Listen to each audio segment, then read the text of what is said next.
Les dessinateurs, ceux qui créent l'âme du manga, l'univers, le visuel, les émotions, il est très important de les citer de temps en temps parce que oui, on se concentre beaucoup sur la personne qui crée l'histoire, mais celui qui dessine crée la réalité d'un univers tout entier. C'est parti pour vous parler de mes 5 dessinateurs préférés.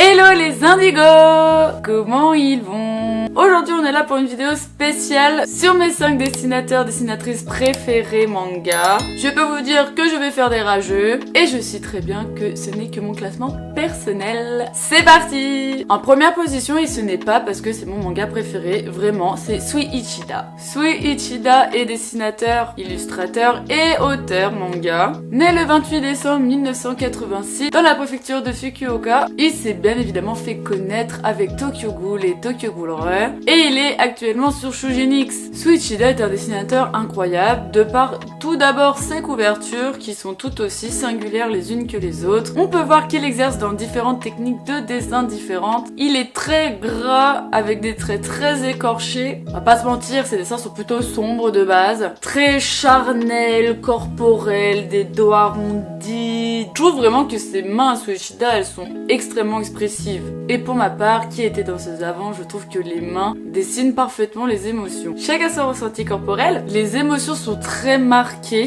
C'est quelqu'un vraiment qui va loin dans l'émotion du visage. Mais je trouve que ce qui marque le plus les dessins de Sui Ichida sont ces ombres qui rajoutent vraiment de la tragédie en fait à ses dessins. Des fois il est également très abstrait, des fois on est là what the fuck, mais en fait on comprend. Des dessins qui te cri là, qui est crayonné à fond sur un personnage mais qui montre à quel point le personnage est troublé. En bref, Sui Ichida pratique plusieurs styles de dessin, aime énormément le sombre, le crayonné, l'ombrage, l'abstrait, aime énormément le corporel, le charnel, et ça fait de son dessin un dessin extrêmement singulier. C'est fou parce qu'actuellement on va reconnaître les dessins d'un dessinateur dû à ses personnages, sa manière de faire une tête. Lui vraiment c'est dès qu'il y a une ambiance à la Sui Ichida, et ben on va deviner que c'est lui. C'est mon bébé, c'est mon numéro 1, et c'est pas parce que j'aime Tokyo Ghoul.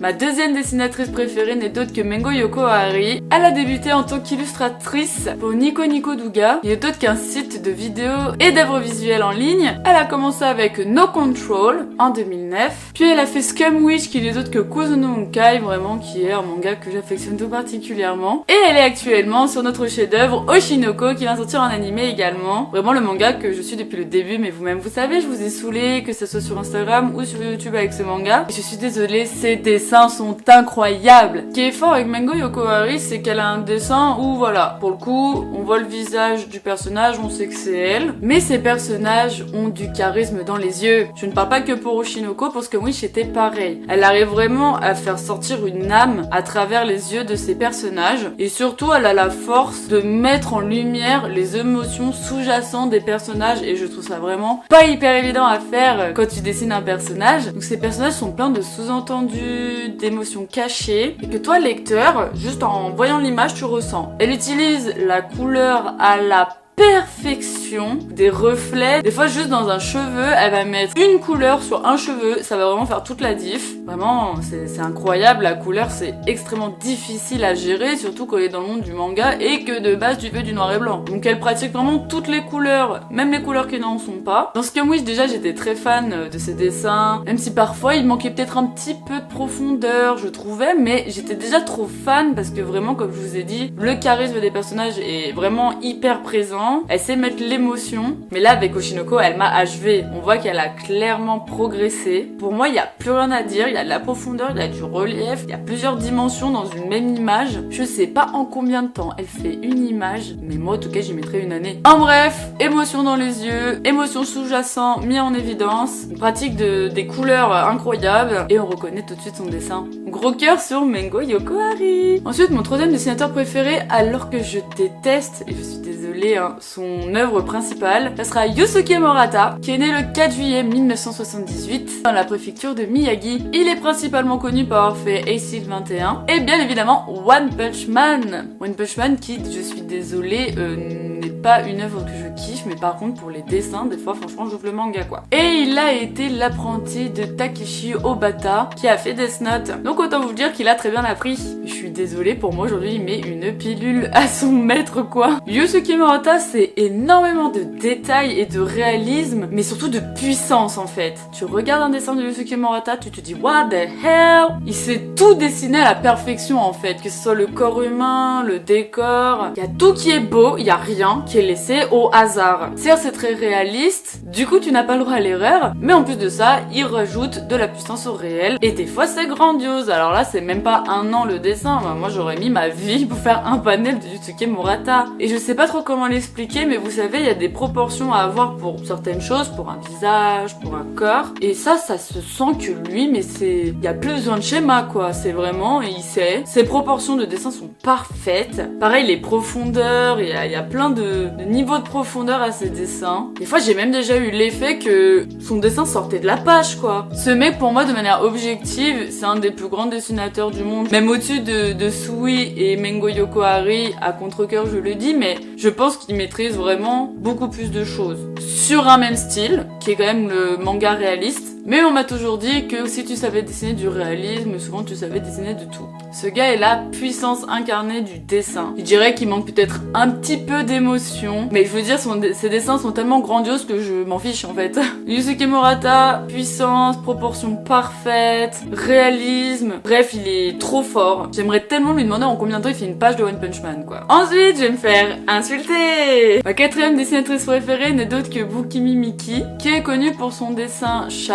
Et d'ailleurs un animé va sortir cette année en 2023. Donc elle est également autrice de ce manga. On sait également très peu de choses sur elle, mais ses dessins, mais qu'est-ce que je les aime. En fait Bukimi Miki, je trouve qu'elle a un trait vraiment unique et parfait. Vous savez, les traits des fois on est obligé de les grossir à certains axes du dessin pour ajouter soit de la profondeur soit du réalisme et que ça fasse pas croquis. Vraiment ces traits sont très très beaux. J'aime énormément les traits de Bukimi Miki. Je trouve qu'elle les grossit et les dégrossit vraiment aux endroits parfaits de son dessin. Ce qui rend aussi son dessin très fort, c'est que, alors elle peut mettre de l'émotion sur un visage, bien sûr que oui. Je trouve au final que l'émotion se trouve surtout dans la gestuelle et dans l'action de ses personnages. Faire comme ça, faire comme ça. Ses postures de personnages sont très très fortes. Je pense qu'elle a une analyse corporelle qui est vraiment superbe. Elle pratique extrêmement bien les éléments aussi, c'est-à-dire le coup de mèche, les coups de lumière que le feu peut provoquer, la force de la terre, l'ondulation de l'eau. Voilà, il y a un côté très élément qui donne un concret assez unique à son dessin. Pareil, ses choix de plan de vue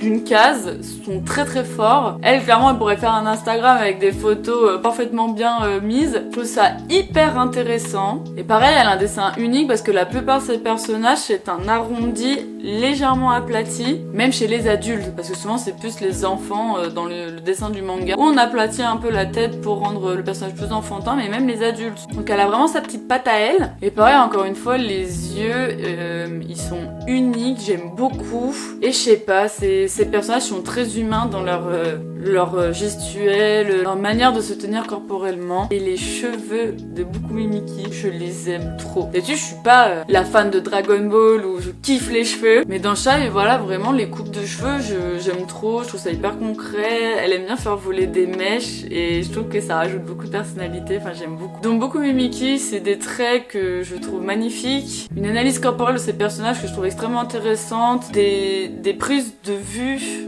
de ces cases que je trouve superbes, vraiment très impactantes, et une gestion un peu voilà des éléments, de l'impact de l'environnement en fait sur ces personnages que je trouve hyper crédible. Et pour finir, mon cinquième auteur préféré, vous allez me détester qu'il ne soit que cinquième, mais je suis désolée, mais c'est comme ça.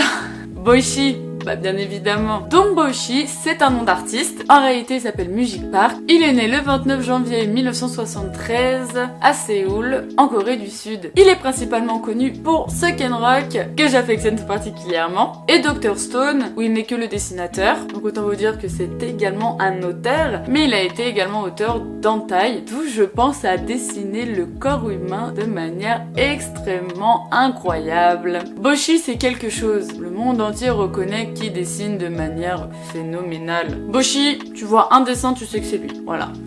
Pour moi, c'est le plus fort là-dedans. C'est vraiment le mangaka que quand tu vois un dessin de lui, tu sais que c'est Boshi. Tu te poses même pas de questions. Et il fait même des yeux que je qualifierais même de comics des fois, hein, donc des yeux en fait très réalistes. Ça dépend du personnage en fait qu'il est en train de dessiner. Mais en réalité, quand voilà, les yeux de ces personnages sont très étirés, c'est quand ils sont prêts à combattre. Et je pense que c'est là déjà où on reconnaît du Boichi. Il a une pratique totale du dessin et de son dessin également, c'est-à-dire qu'il a appris à dessiner et il a appris à se dessiner, c'est-à-dire son univers, tout ça il le pratique à la perfection. Pareil, il a une maîtrise corporelle, enfin le corps je veux dire, lui il le connaît par cœur, la moindre parcelle, ça se voit qu'il s'est même concentré sur comment dessiner une aisselle quoi, je veux dire vraiment de A à Z, il sait tout maîtriser sous tous les angles, c'est parfait, il y a pas un moment où tu te dis c'est bizarre le corps qu'il a dessiné là, non c'est toujours parfait, c'est la perfection corporelle. Pareil, c'est un dessinateur qui dégage beaucoup de puissance, mais là pour le coup c'est plus pour la masse corporelle en fait, ou dans l'émotion, le charisme. Vraiment pour lui le corps constitue un tout. Des personnages très charismatiques avec énormément d'aura en fait. Et pareil les ombrages, que ce soit sur les vêtements, sur les cheveux, ils sont mais parfaits. Il a une maîtrise totale de la lumière et pas que de l'ombre du coup, parce que même la lumière il la varie. Vraiment, Boichi ne laisse rien au hasard. L'action également, c'est le boss pour ça. Il maîtrise parfaitement ce domaine. Des fois, vous allez voir des scènes d'action où des fois on comprend même rien. Je l'avoue, par exemple, dans Tokyo Ghoul, des fois, bon, en mode ouais. Mais lui, on sait vraiment tout ce qui se passe pendant le combat, geste par geste, la chorégraphie elle est nickel. Et pareil, l'environnement, à l'inverse de Boku no Miki où c'est l'environnement qui va impacter sur le personnage, Boichi c'est le personnage qui impacte sur son environnement. Et je pense que c'est encore plus difficile de faire ça parce que l'impact de l'environnement doit rester crédible aussi. Parce qu'on sent que Boichi il a envie de faire ses preuves à travers son dessin, même si les preuves sont toutes faites, mon gars, arrête. Donc Boichi en fait, sa force, c'est la maîtrise totale du corps humain, de la lumière et de l'ombre, parce que c'est pas pareil de gérer que l'ombre et de gérer et lumière et ombre. L'action, elle est incroyable, je pense qu'il y a pas mieux que lui dans les scènes d'action. Et surtout, mais il a sa patte quoi. Le gars, il a dit, moi je dessine comme ça, et ça sera comme ça. On reconnaît du Boichi tout de suite. Je pense que quand même c'est ce que recherche tout dessinateur au final. Beaucoup de puissance ce monsieur. Bien évidemment il y a plein d'illustrateurs que je n'oublie pas. Par exemple je n'oublie pas Kentaro Miura qui a fait Berserk, qui dessine avec du détail de manière incroyable et qui te fait des planches qui te coupent le souffle en fait. Je n'oublie pas les dessins spécifiques de Naoki Urasawa qui a fait Monster, 20th Century Boys plus tôt. Mais pour lui je dédierai plutôt une vidéo spéciale sur les mangas d'auteur. Je n'oublie pas également les dessins de Takehiko Inoue qui a fait Slam Dunk ou Vagabond. Oui c'est incroyable ce qu'il fait également. Tout bête aussi mais les mangas de Ai Iwasawa qui a fait Nana ou Je ne suis pas un ange où c'est un dessin aussi extrêmement singulier qu'on aime, qu'on affectionne avec du détail, avec de la mode. Et puis Robu Arakawa qui a fait Full Metal Alchemist. Mais en tout cas, mes 5 préférés sont ceux que je vous ai cités. Ce ne sont que mes goûts personnels. Nous avons tous des univers en nous qui fait qu'on va être impacté par d'autres choses, que d'autres moins. Mais ne vous inquiétez pas, j'oublie pas que la plupart de nos mangakas sont incroyables et c'est bien pour ça que j'ai choisi le métier de libraire. Donc voilà, j'espère que vous avez kiffé cette vidéo, que vous me détestez pas trop, ouais. Vous avez passé un bon moment. Je t'invite à mettre en commentaire tes dessinateurs préférés, ou t'as le droit de me juger hein, sur les coms et tout, mais tu restes respectueux quand même, reste respectueux. Tu peux même juste poser un panel d'un mangaka, moi ça me ferait trop kiffer. Je t'invite à mettre un pouce sur cette vidéo, à t'abonner à ma chaîne YouTube, la page Indigo, à mon Instagram, la.page.indigo, à mon TikTok, la page Indigo, et à mon Twitch, la page Indigo-du-bas, pour l'émission Indé Indigo qui a lieu tous les premiers mercredis du mois. Je vous dis à bientôt, prenez soin de vous, à pouette!